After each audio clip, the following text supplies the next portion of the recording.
Eu tenho que dizer, você parece bem humano pra mim. E quer saber? Você parece divino pra mim. Entendi, Gênesis, a sua imagem. Essa foi engraçada. Obrigado. Então, por que concordou em dar essa entrevista? Eu falo com meus filhos todo o tempo. Voltando, a primeira parte do filme é nessa entrevista com Deus, um personagem ele pede uma entrevista com um jornalista que acabou de voltar da guerra, tá com problema no casamento, tá com estresse pós-traumático, e a primeira coisa que acontece é, ele duvida que está falando com Deus. É muito difícil, né, um ser humano acreditar que Deus se dá ao trabalho de vir e falar comigo. Essa é a primeira coisa que nos afasta da consciência de que somos seres divinos. Nos sentimos sem o merecimento, nos sentimos indignos, nos sentimos incapazes. Esse sentimento de separação é talvez o principal motivo de não conseguirmos sentir essa divindade que habita em nós. Porque fomos treinados ao longo dos milênios a nos ver como inferiores, pecadores, miseráveis, necessitados, sem honra, sem direitos, sem nada. Mas ao mesmo tempo, filhos de Deus. É uma coisa muito confusa para se lidar. Ser filho de Deus, estamos aqui por vontade dele, escolhidos por ele, mas somos miseráveis, somos indignos, somos pecadores, e isso causa uma confusão muito grande nesse relacionamento, né? É tipo bate e assopra. Eu sou filho de Deus, semelhante a Deus, mas sou indigno, sou impuro, sou miserável, não sou merecedor. Mas todos nós somos filhos e imagem e semelhança de Deus. Essa percepção do divino em nós, perdida, é que causa todo esse caos, é que causa todo esse sofrimento, causa a ausência da paz. Algumas pessoas dizem, Deus criou tudo, então Deus criou o sofrimento, Deus criou o demônio, Deus criou as guerras, as doenças. Não, todas essas coisas aparecem a partir da ausência dele, que é puro amor. Quando você apaga uma luz, quando você retira a luz de um ambiente, é a escuridão que aparece. E é isso que tem acontecido conosco. Então, se começarmos a entender, a resgatar que somos imagem e semelhança de Deus, de um Deus de amor, de um Deus que nos criou por amor, de um Deus que não nos julga. É duro dizer isso, mas muito do que nós temos aprendido, muito do que temos nos ensinado, é interpretação humana, é interpretação a partir do meu ponto de vista de mim mesmo, do meu ponto de vista do mundo, do meu ponto de vista do outro, do meu ponto de vista de Deus. O ser humano teve a audácia de colocar Deus dentro da sua caixinha de compreensão. Então Deus começou a ter sentimentos humanos, Deus começou a ter ódio, Deus começou a ser vingativo. Deus começou a criar os males. Deus tem sido acusado de terremotos e tragédias e mortes inesperadas e assassinatos, porque muitas pessoas têm a coragem de dizer Deus quis assim. E a gente vai silenciando isso dentro da gente, aceitando silenciosamente, sem rebater, sem questionar. E isso vai se tornando a nossa verdade também.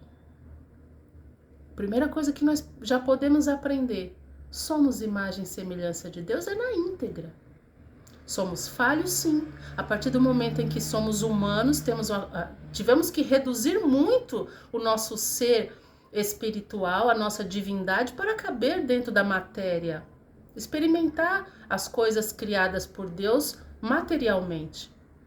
Então tivemos que reduzir muito essa nossa capacidade divina para caber dentro da matéria, para viver as sensações humanas. Mas somos divinos. É assim que diz a Bíblia.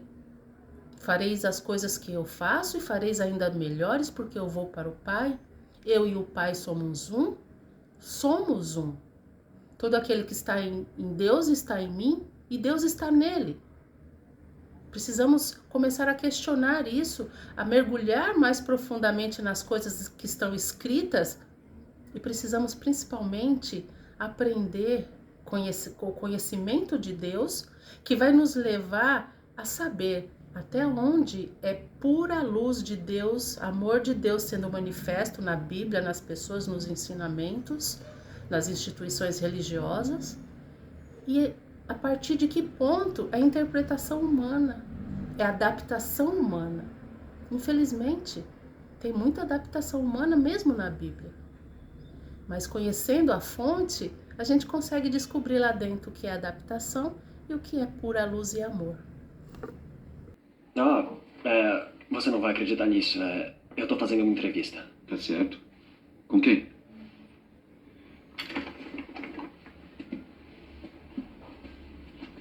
Com Deus.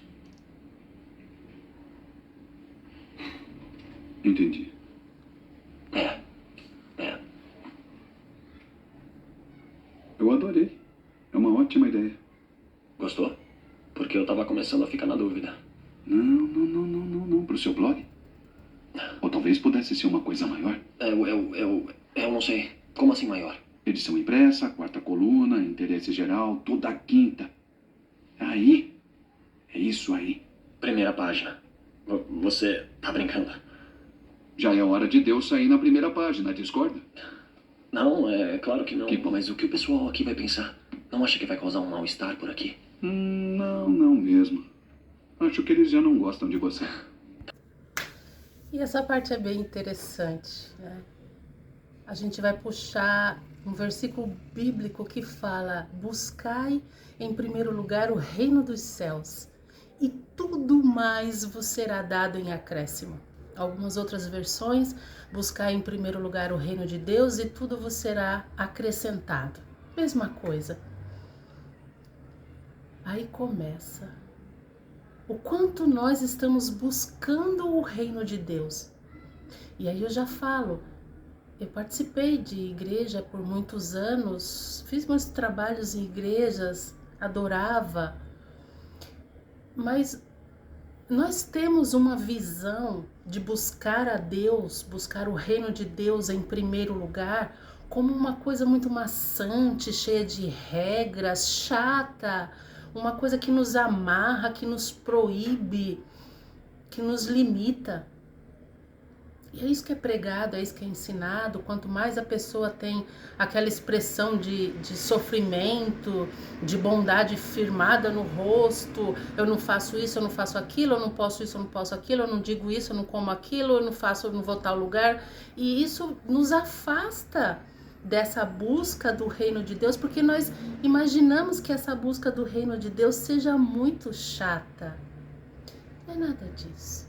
Desconstrói tudo que você acha que sabe, tudo que te ensinaram, tudo que você viveu até agora, desconstrói. Vamos tentar limpar o copo, esvaziar a taça para encher da verdade, para encher da nossa própria experiência de Deus. Deixa que Ele se manifeste na sua vida. Buscar em primeiro lugar o reino de Deus. O que é o reino de Deus? É a primeira pergunta que você precisa fazer. O que é o reino de Deus? Aí você fala, o que é o reino de Deus? Você pensa em um lugar. Não é um lugar. Então você fala, como é que eu vou descobrir o que é buscar o reino de Deus? Buscar a Deus. E o que é Deus? Quem é Deus? Quando eu pergunto quem é Deus, eu já formo a figura lá do ancião de barba sentado num trono todo poderoso e com a cara meio amarrada, né? Com o caderninho na mão às vezes. Não é. Então vamos tentar entender o que é Deus. E aí a gente volta, Ele mesmo se apresentando. Ele é amor. Deus é amor. Então, buscar em primeiro lugar o reino de Deus é buscar o amor, buscar viver o amor, buscar praticar o amor, buscar emanar o amor, buscar distribuir o amor, buscar acolher com amor, buscar perdoar com amor, buscar viver todas as situações, boas ou ruins, com amor. ser uma pessoa amável, cheia do amor, transbordante do amor, vivenciando o amor. Independente de onde você esteja ou o que você faça, uma religião, uma instituição ou nenhuma, você precisa buscar em primeiro lugar o reino de Deus, que é amor, porque ele diz que você é semelhança dele. Se você é semelhança dele e ele é amor, você tem que ser amor. E todas as vezes em que nos afastamos dessa máxima, nos afastamos dessa identificação, nos afastamos desse eu puro e genuíno que nós somos, é o que eu disse para você. Você apaga a luz de um quarto e o que aparece é a escuridão. Acender a luz desse quarto é viver esse amor, buscar em primeiro lugar o reino dos céus, viver em paz consigo e com os outros. Eu digo consigo por quê? Porque às vezes é difícil até mesmo nos amar, nos perdoar, entender as nossas fraquezas, as nossas limitações. Então isso é buscar em primeiro lugar o reino dos céus. Em outra passagem Jesus diz assim, o reino dos céus está dentro de vocês. Então o reino dos céus não é um lugar. O reino dos céus é onde o próprio Deus habita, que é em você.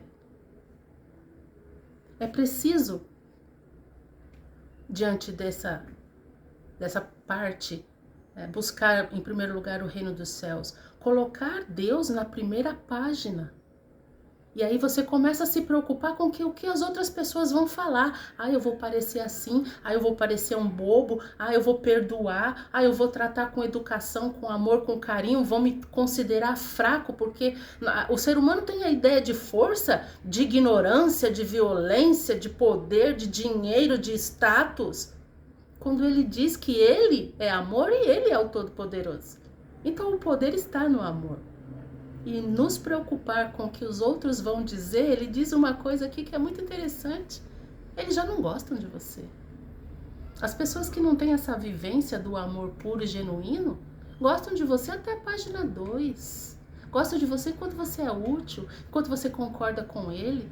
E você vai ficar se preocupando com ele, deixando de buscar em primeiro lugar o reino dos céus, tendo acesso a todo o bem, a todas as coisas necessárias e abundantes, por causa da opinião do outro? Pensa sobre isso. Tudo bem. Tudo bem, salvação quer dizer coisas diferentes para cada pessoa. Uhum. Mas eu sou cristão, então eu respondo dessa perspectiva. Salvação é retornar para um estado de perfeição com o Todo-Poderoso e absolvição do pecado para sempre. Excelente. É uma ótima definição. Você chegou ao centro da questão. Obrigado. Mas você não falou de milhares de anos de divergências sobre como chegar lá. Bom, tô com Jesus, então tô garantido. Obrigado. Oh, você tem certeza disso? Mas... Eu acho as instruções confusas. Bom, ninguém disse que saber a minha vontade seria fácil. Tá, mas saber a vontade de Deus não é bem um problema, né? São muitas regras, não são? Sim, são mesmo. Consigo lembrar de 10 sem precisar pensar muito. Tá, mas é o Antigo Testamento, a Torá, o Novo Testamento é diferente. Deus nos deu seu Filho, isso foi uma grande mudança. Sim, de fato foi. Jesus foi muito claro, João 14,6. Eu sou o caminho. Ninguém vem ao Pai senão por mim. Parece muito claro para mim. Mas não pode estar certo. Não? Porque todos são pecadores. Sim. Se estamos salvos pela fé e somente pela fé, por que alguém seguiria as outras regras? Mas fé é tudo o que é preciso? O que você quer? É sério, do que isso se trata? Parece que você quer alguma coisa de mim e eu não tenho ideia do que seja. Agora, eu vou te dar uma coisa. Mas você pode não gostar. Ah, finalmente. Tá, fala pra mim. Tá bom. Sem ofensa, mas acho que tem uma ideia errada sobre a natureza da fé. Eu não acho que seja verdade, eu te disse, eu sempre tive fé. Aí está. Viu? Eu sempre tive fé. E falando sobre fé, sobre doutrinas, sobre estilo de vida, sobre crenças, sobre formas de manifestar a nossa ideia de estar nessa busca ao reino dos céus, nos deparamos com milhares de formas, de leis, de doutrinas, de proibições, de regras, de estilos, de ensinamentos que acabam nos confundindo mais E infelizmente, cada uma dessas que é criada e administrada segundo a interpretação de fulano e de ciclano, acaba mais nos afastando de Deus do que nos aproximando dele. Por quê? Porque em primeiro lugar gera uma separação entre mim e você, entre você e eu, entre eu e os outros. Porque a minha está correta, o meu salva. E isso cria uma barreira tão imensa que eu não consigo observar a redução dos mandamentos como Jesus expôs. Dos 10, ele disse: amai a Deus e ao próximo. A lei se resume a isso. Por que eu não preciso, então, decorar os outros 8? Como assim? Tem que saber na ponta da língua, tem que executar, tem que recitar. Não, eu não preciso. Porque a minha fé, que me diz que eu devo amar a Deus, que é puro amor, e ao próximo como a mim mesmo, exclui a necessidade de eu me preocupar e decorar que eu não devo matar, que eu não devo roubar, que eu não devo praticar adultério, que eu não devo levantar falso testemunho, que eu não devo desrespeitar pai e mãe. Eu só preciso amar. Então esse monte de regras e doutrinas que é criada nos escraviza, nos separa, nos faz buscar esse reino dos céus segundo a interpretação do outro de forma mecânica. E o coração, que é onde vai habitar o amor, e o livre-arbítrio, e o prazer livre de estar lá, de buscá-lo, de ir a algum lugar para encontrar com ele e com os irmãos, ou de buscá-lo dentro da minha casa, ou no meu trabalho, ou enquanto eu estiver caminhando na rua, porque o reino dos céus está em mim, é dentro de mim. Mas muitas pessoas levantam a bandeira de que são cristãos, de que sempre teve fé, para se engrandecer, diminuindo o outro, que não vive segundo ele, que não prega a mesma fé, que não atende, não obedece à mesma doutrina. Então, dizer que tem fé não é tudo. Buscar em primeiro o reino de Deus e estar com ele, vivenciar isso no seu dia a dia, é viver o amor, essa é a fé. Dizer que tem, ou praticar ali na frente, muita gente, infelizmente, pratica a santidade enquanto está dentro de um determinado público. Mas lá no seu particular, longe da vista dessas pessoas que vão julgar, segundo sua doutrina, ela é uma pessoa diferente, ela manifesta sentimentos diferentes, suas atitudes não são tão recheadas, floridas com o amor divino.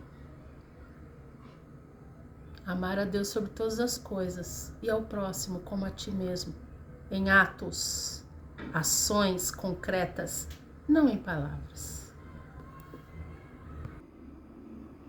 Então, o que poderia fazer que estaria além de meus poderes de perdoar?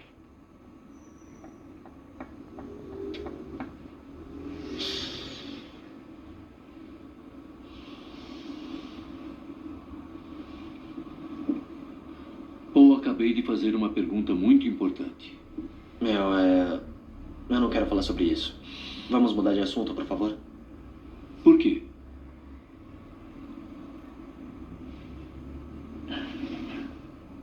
Porque isso é pessoal. Mas você não tem segredos para mim. Sim, eu tenho. Não tem. Sim, eu tenho. E a minha vida não é o assunto dessa conversa. Na verdade é, Paul. Não sei de quantas maneiras posso dizer isso, mas precisa começar a me ouvir. Tá bom. Já fizemos bastante Não, por está hoje. bem. Pode me perguntar o que quiser. É o que eu tenho feito, mas eu não tenho conseguido nada. Eu tenho sido mais do que respeitoso em relação ao que você disse, mas eu continuo fazendo perguntas e você me dá respostas Tem feito evasivas. perguntas muito boas e estou tentando responder da melhor forma. Melhor pra quê? Pra você, é claro. Bom, se é isso que pensa, então sim, chegamos na parte que eu não gostei. Bom, pode ficar muito pior do que isso. Eu não vejo muito como. Que tal falarmos sobre seu casamento? Não! Não, eu não quero, e é descabido você mencionar isso na conversa. A minha vida pessoal tá fora da conversa, isso também vale pro meu casamento. Você tem certeza disso? Você tá... Alguém mandou você fazer isso? Isso é... Pô, você está sendo paranoico. Só estou aqui para ajudar. Obrigado, mas eu posso cuidar da minha vida. Ah, pode mesmo? Eu posso sim! Por que tá fazendo isso? É isso que faz com as pessoas? É isso que faz? Sai por aí falando besteira? Por que eu tô aqui? Ah, me fazem essa pergunta muitas vezes. Tô dizendo aqui, nesse teatro. Por que eu tô aqui? Porque eu gostaria de ajudar se você deixar. Obrigado, eu cuido disso sozinho, tá tudo sob controle. Ah, tudo bem, então está bem. É muito bom ouvir isso porque o seu tempo já está acabando. Ah, eu tenho mais 5 minutos, mas fico feliz em dar pro próximo profeta. Não, Paul, eu quero dizer que o seu tempo já acabou. O que tá dizendo? Só isso. Meu tempo já acabou. Ah, enigmático, o que isso quer dizer?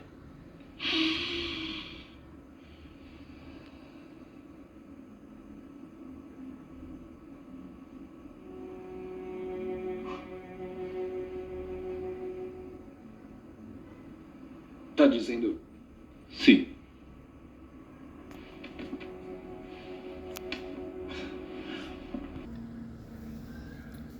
Muitas vezes, sempre, nós gritamos para Deus: eu não sei o que você quer de mim, eu não sei o que fazer. E Ele está sempre lá dizendo: eu estou aqui te respondendo, tentando te ajudar, mas você não me ouve. E a gente continua gritando enquanto Ele fala suavemente a nós, porque Deus fala conosco através de todas as coisas, através de todas as pessoas, através de todos os acontecimentos. Ele está falando conosco. Só que nós formamos um ego tão forte, e aqui ego eu quero dizer que é a pessoa humana que você é. A parte humana de você, aquela que está registrada no CPF, no RG, na foto que você tira, nas vivências humanas que você teve, nas experiências humanas que você teve, nos ensinamentos que você adquiriu na sociedade em que você vive, na família em que você vive, e formaram uma identidade. É o seu ego, é você. E aí você quer sustentar aquilo de todas as formas, porque para o ego só existe o palpável, o visível, o explicável. E aí quando Deus tenta tocar mais além, quando Ele vem com a manifestação do nosso eu divino, da nossa parte divina que é ligada a Ele, nós resistimos, nós não queremos a resposta dEle. Porque a resposta dEle, o pedido dEle, o ensinamento dEle, vai contra o nosso ego muitas vezes. A gente não quer mudar a nossa forma de ver, a gente não quer mudar a nossa forma de pensar, a gente não aceita que Ele se intrometa em coisas que eu gosto, que eu faço, porque a gente sempre vai achar que vai ser aquela forma chata da vida. Quando Ele diz, não traia seu esposo, não traia sua esposa, nós resistimos àquilo, mas eu gosto, mas eu sinto, mas eu não estou feliz, eu estou buscando alívio, eu estou buscando felicidade, e nós não queremos a interferência dele nisso.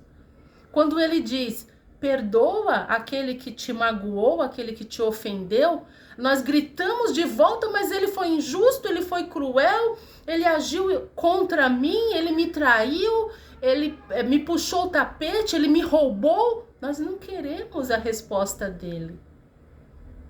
Quando ele diz, trate com amor as pessoas, dê do que você tem, partilhe do que você tem, porque com isso eu terei meios, caminho para multiplicar para você. Nós gritamos, ele não merece, eu não vou dar o que é meu, que eu trabalhei muito, ele é um vagabundo. Então assim, todo tempo Deus está falando conosco, Deus está nos apoiando, Deus quer sim interferir na nossa vida, que a gente chama de pessoal, que a gente não quer. A gente acha que o ser humano e o divino não são o mesmo, não são a mesma pessoa, não convivem, não podem coabitar a mesma existência. E esse é um engano. O ser humano só é perfeito, pleno, quando ele consegue ser um, humano e divino. Quando ele consegue conciliar que, apesar das nossas fraquezas, das nossas limitações, dos nossos desejos desenfreados, do nosso sentimento egóico, do nosso egoísmo, do nosso ego que quer sobrepor, que quer aparecer, que quer manter um status, que quer parecer mais, que quer diminuir o outro, que quer ser reconhecido, que quer ser adulado, apesar de tudo isso, nós podemos conviver com o divino que é amor incondicional. É muito difícil essa consciência. E todas as vezes que Deus tenta tocar nisso, todas as vezes que Deus fala, te fecharam no trânsito, não xingue, não mostre o dedo. Mande amor, aquela pessoa não está bem, aquela pessoa não está em paz, ela deve estar com algum problema.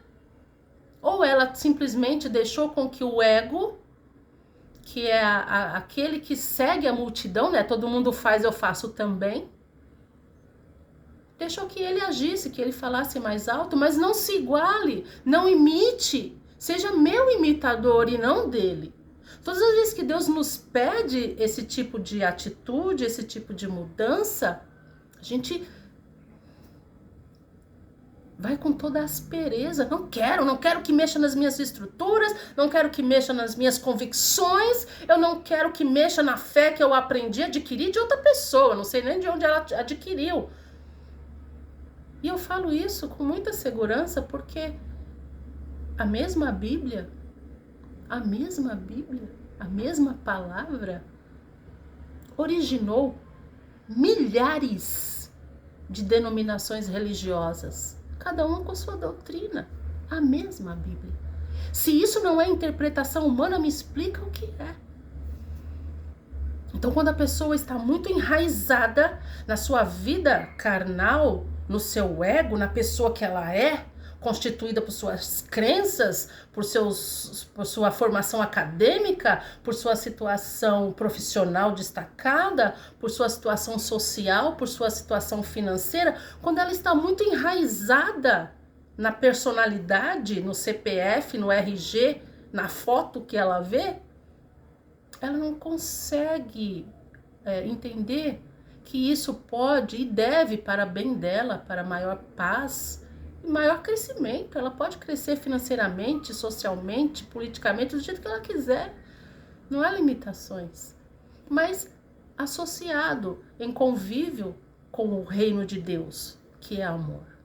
Todas as vezes que Deus mexe nas nossas estruturas montadas, do nosso ego fortíssimo, orgulhoso, nós reagimos da pior forma possível.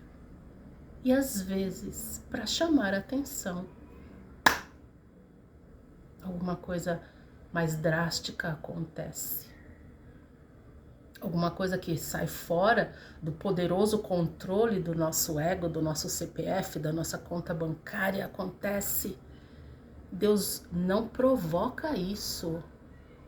Mas quando essa coisa acontece, porque acaba acontecendo, é a casa construída na areia. Quando isso acontece, ele usa disto para chamar a nossa atenção. E às vezes dá certo, às vezes não. Às vezes mesmo depois disso a pessoa não consegue compreender, não consegue aprender a lição. E aqui ele diz, né, que o tempo dele está acabando.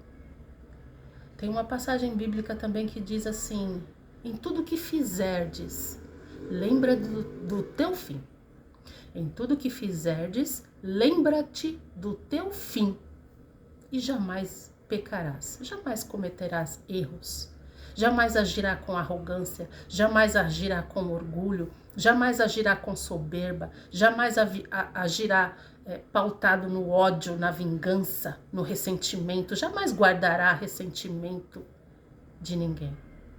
E todos nós sabemos que esse fim chega de repente, mas a gente não pensa sobre isso. Se você pensar agora que é o último dia da sua vida, por exemplo, olha quanta coisa você mudaria. Quanta gente você perdoaria? Quantas você ia pedir perdão? Quantas situações você mudaria na sua vida? Então essa passagem é muito inteligente. Em tudo que fizerdes, lembra-te do teu fim. Vai evitar muito orgulho desnecessário. O que acha dessa manchete? A sua vida não é um teste para a vida pós-morte. E se você parar de se preocupar com isso, pode ter tempo para fazer outras coisas, coisas como amar uns aos outros e viver a sua vida. Elliot, Juro pra você, Deus vive. eu não acredito que eu concordei com isso. Por que você entrou em contato comigo? Você me chamou. Como assim eu te chamei? Chamou? O quê? Você entrou em contato. 3 dias, 3 entrevistas, 3 locais. E como eu fiz isso? O quê? Você entrou em contato comigo. Como entrei em contato? Eu te liguei, ou mandei uma carta, ou foi um e-mail, Snapchat, como? Você... Eu não sei. Ou pense nisso. Não pode estar acontecendo. Mas está.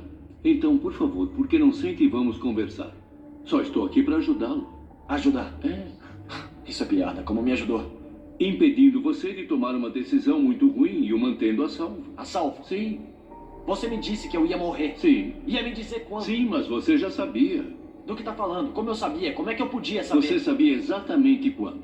Como eu ia saber? Porque ia acontecer pelas suas próprias mãos, Paul. Não. Não, você não sabe disso.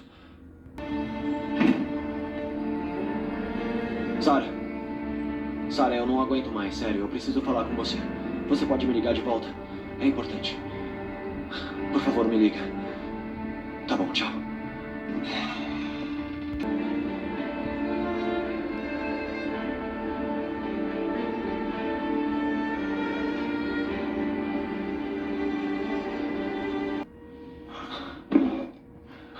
Não, você não sabe disso.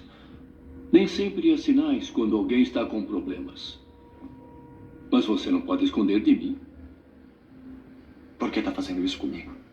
Você perdeu seu caminho, Paul. Não, você deixou isso acontecer comigo. Como assim? Eu orei. Eu sei que eu... Implorei a sua ajuda. E você acha que coisas ruins aconteceram com você porque eu não Você ligo? não ouviu? Coisas ruins acontecem todo tempo, todo dia, a cada minuto de cada dia. Você sabe disso, você mesmo disse. E é muito triste. Mas a maioria das pessoas só parece notar as coisas ruins quando acontecem com elas. E talvez essa seja a parte mais triste. Você precisa se sentar. Por que não ajuda a gente? Eu ouço vocês. Ouço tudo. Porque há guerra, fome, pobreza, doenças, fogo, enchente e crianças que somem. O homem perde a esperança. Tem que fazer algo. Sim, fazer algo. Você tem mais poder do que pensa, Paul. Alimento pode ser plantado, doenças curadas, guerras terminadas. Um veterano com problemas pode ser ajudado e um casamento pode ser salvo. Então, quando me perguntarem por que tudo isso está acontecendo, comecem olhando uns para os outros. E é lá que eu estarei. Não, eu preciso de um milagre. Bom, milagres acontecem todos os dias e Por favor. às vezes, o milagre é você. O que tá acontecendo?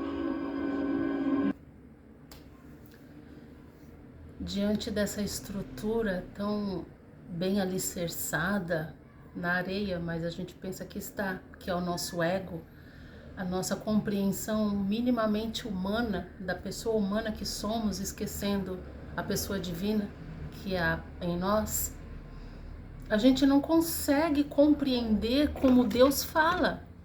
As formas que Ele fala conosco, a gente quer que seja pessoalmente, por telefone, por mensagem, por carta. A gente quer que seja da forma com que a nossa compreensão humana possa captar os nossos olhos, os nossos ouvidos, os nossos sentidos todos, né? E não é assim que acontece, porque Ele não está vestido numa capa humana. Ele é luz, Ele é o amor espalhado em todos os lugares. Ele é uma presença constante em tudo o que há. E nós não prestamos atenção nisso. Essa é a escola da vida em que nós vivemos, com fone de ouvido e mandando mensagem no celular. É assim. A gente não presta atenção nas mensagens que Deus dá, nas formas com que Ele fala conosco. Mas quando conseguimos ouvir a voz dele, marcando esse encontro conosco, marcando essa entrevista conosco, esse diálogo conosco, e a gente comparece a isso, resiste, né, apesar de toda a nossa resistência, das nossas dúvidas, da nossa forma agressiva de reagir ao que ele quer propor de melhoria para a nossa vida, de mudança para a nossa vida. Quando a gente escuta aí, as coisas começam a acontecer. A gente consegue ouvir respostas, não com os nossos ouvidos, mas é uma sensação, um sentimento. Por isso precisamos ir para dentro. Quando Jesus fala, quando quiser falar com Deus, quando quiser orar, entra no teu quarto em secreto. Esse quarto em secreto é o íntimo de você mesmo, onde o reino dos céus está. É lá que você vai encontrar Deus. Não existe forma mais particular, mais íntima de falar com Ele do que voltando-se para dentro de si, onde Ele habita. Deus não habita templos. Os templos são criados para que os irmãos possam se reunir, mas não para que Deus habite dentro dele. E ele sempre disse que a manjedoura dele, o templo dele é o nosso coração. Ele nos chama de templo do Espírito Santo por causa disso. E é quando a gente se dá conta de que nós estamos aqui para sofrer.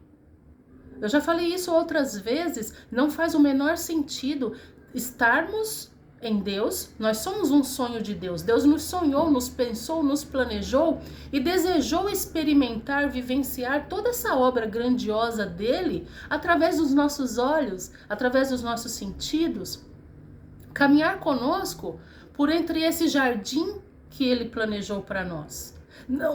Não faz sentido eu sair dele pura, sem mácula, pura luz e amor. E quando eu entro nessa atmosfera, eu entro carregada de culpa, de pecado, de inferioridade, de indignidade, de imerecimento. Por que ele faria isso comigo? Por que ele faria isso com um filho amado? Não faz sentido. E a gente nunca questionou, porque isso é imposto com autoridade desde os primórdios, escrito, cravado e pregado por centenas de anos. E se torna uma verdade que ninguém questiona mais. Nossa vida não é um teste. Se a gente passar, a gente volta para a casa do pai. Se não passar, o pai amoroso pega a gente pelo colarinho e... Isso não é verdade. Agora, quando nós questionamos sobre todos os males que acontecem nessa terra, nós precisamos voltar lá quando ele diz que a terra ele deu aos filhos dos homens. Que o homem vai administrar a terra. O homem, isso ser humano, não o homem, pessoa humana do sexo masculino, como também foi pregado. Que o homem é a cabeça da mulher. Deus não põe um filho sobre o outro. Deus não põe ninguém sobre o outro. Ele não coloca a mim, o amor dele sobre mim, a criação dele que sou eu, e um outro. Não põe. Nós temos que entender que a responsabilidade da administração disso aqui é do ser humano, especialmente do homem, que pela força, muitas vezes, no princípio, por imposição de leis e por força bruta, por força de muitas guerras, ele determinou que fosse assim. Escreveu que seria assim. Pregou, ensinou, estipulou, exigiu que fosse assim. A gente precisa voltar e entender que ele diz que se eu olhar para você com amor, se você olhar para mim com amor, todo o mal acaba instantaneamente. Eu não farei guerra com você. Eu não tirarei o que é do teu trabalho. Eu não negarei do meu trabalho a você caso você precise. Eu vou trabalhar para desenvolver curas gratuitas. Eu não vou enriquecer com a sua doença. Eu não vou enriquecer com a sua fome. Eu não vou enriquecer para que você tenha um aparelho celular para se comunicar com os outros. O que eu posso fazer, que é justo fazer, eu cobro o preço do meu trabalho e da matéria-prima. Mas nós vemos nesse mundo que se eu crio um produto, eu fico podre de rico, como dizem, né? À custa do seu sacrifício de ter um. Isso não é amor. Quando eu tenho, me é dada uma rede de lojas ou administração de alguma coisa pública, em todos os sentidos. O ser humano trabalha para manter o seu ego superior, o seu CPF superior, a sua conta bancária superior, o seu sobrenome superior ao outro. E enquanto isso for nossa forma de vida, nós não podemos acusar Deus ou cobrar Deus do que acontece aqui. O que nós podemos é, como ele disse, olhem um para o outro. O milagre é você. O milagre é você. E quantas vezes a gente se coloca em desespero, acha que acabou, não tem mais jeito, toma atitudes drásticas contra si, contra o outro, desiste, ou entra no jogo, né, da falta de amor, tira do outro, pensa em si só, age, né, com a falta de amor. Todas as vezes em que isso acontece, ele está lá, falando baixinho ao nosso ouvido. Não faça isso. Não haja desse jeito. Não faça isso contra você. Não faça isso contra o seu irmão. E se nós realmente entendêssemos que a nossa alma é imortal, que nós somos imortais, entenderíamos que nem mesmo tirando a nossa vida, nós terminamos, nós findamos, nós acabamos, nós desaparecemos. Mudamos de dimensão, vamos para outra dimensão, mas somos nós. Ficou o corpo, só o corpo. Olhemos para dentro e vamos reconhecer que a responsabilidade é nossa. Temos o livre arbítrio de escolher buscar a Deus, o seu reino, e ter todas as coisas acrescentadas, porque Ele fez tudo e com abundância. Ele deu tudo de graça, e aí descemos aqui e colocamos preço na terra, colocamos preço na água, sujamos a água e cobramos para limpar. Existem formas de ter energia limpa, energia solar, mas isso não enriqueceria ninguém. Não nos tornaria escravos do sistema, né, de ter que estar pagando.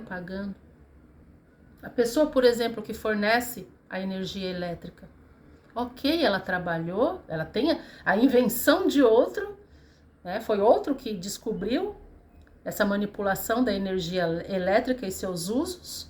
Hoje uma empresa é dona, multimilionária, às custas da dificuldade de muitos de ter esse conforto em casa. Tá errado cobrar? Claro que não. É preciso uma manutenção? Sim. Mas se tem uma pessoa ou um mínimo grupo de pessoas enriquecendo exorbitantemente por causa de um produto que muitos ficam até sem por não ter condição de pagar, tem alguma coisa errada. Não estamos buscando em primeiro lugar o reino. Não estamos sendo essa imagem do amor. Não estamos sendo irmãos. O milagre é você. Não esqueça disso. Seja a mudança que você quer ver no mundo. Não posso mudar o mundo inteiro, mas posso começar pelo meu mundo, aquilo que me diz respeito, que está ao meu redor.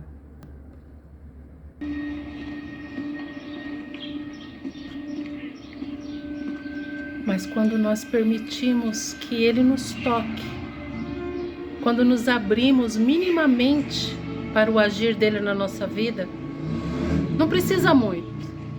Basta o sim, basta o primeiro sim. As coisas começam a ficar diferentes aos nossos olhos. Nossos sentidos se expandem. A gente começa a observar as coisas com outro olhar. E aí é o começo do milagre.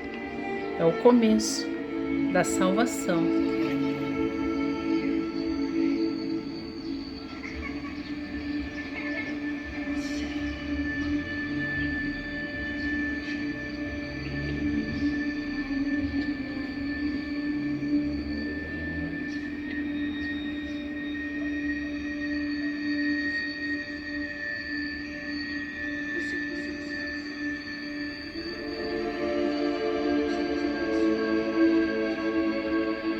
A mudança começa dentro.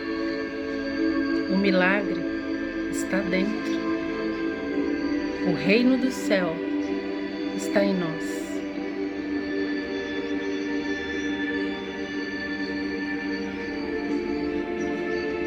E em tudo ao nosso redor.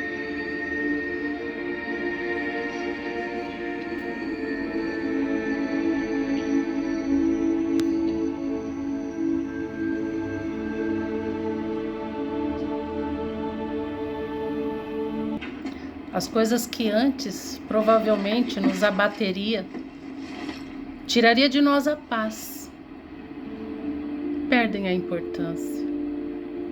Quando descobrimos que somos muito mais que tudo isso. Acho que eu vou andando.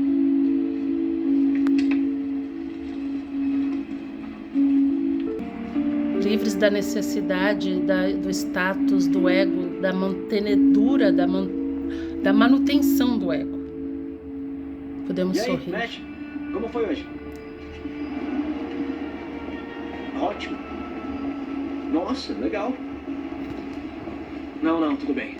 É só o telefone. Tá bom. Foi um milagre. Quem sou eu pra dizer que não foi, né? Oi?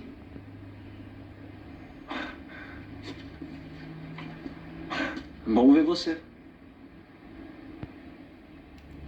Cadê a bicicleta? Eu não tenho ideia. O que houve? Ela sumiu. Você amava ela. Não é só uma bicicleta. Eu te amava. Eu ainda te amo.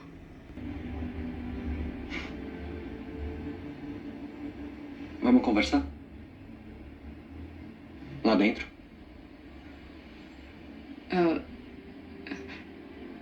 Tá bom. Eu gostaria disso.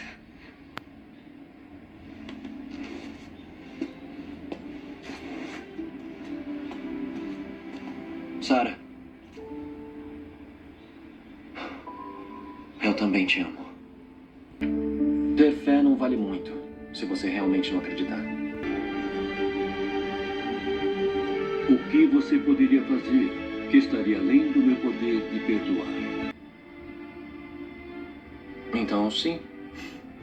Eu entendi agora. Com certeza foi um sinal. Já está cientificamente provado que tudo é energia. Tipos de energia, energias condensadas, manipuladas, mas tudo é energia. E o que aparece para nós como material, materializado, são só formas de energias, frequências diferentes da mesma energia, assim como o quente e o frio. Nós mesmos emitimos um campo energético que atrai ou repele aquilo que está de acordo com a nossa energia emanada ou diferente dela, assim como nas frequências de um rádio, em hertz. Nós buscamos uma frequência de rádio e nela encontramos aquilo que buscamos. Depende da emissão da nossa energia, depende da frequência que estamos sintonizados, é aquilo que vamos atrair para a nossa vida, assim como a rádio. Ou seja, nós somos como uma antena, captando o que está solto no universo, porque tudo é energia. Nosso campo magnético atrai aquilo que está de acordo com a nossa vibração. Somos como um imã. E a fonte pura e infindável dessa energia é Deus, a energia criadora, aquele que tudo é. Então, essa compreensão nos diz que se vibramos no amor, vamos atrair amor. Se vibramos no medo, vamos atrair as causas dos nossos medos. Se vibramos no negativo, vamos atrair as coisas negativas. Se vibramos na felicidade, na prosperidade, vamos atrair essas coisas. E isso nós só conseguimos através da busca do conhecimento, do interesse de saber o funcionamento do universo. Não só aquilo que está escrito, mas por experiência própria, de vivência. Deus é tudo que existe. E tudo está na nossa mente.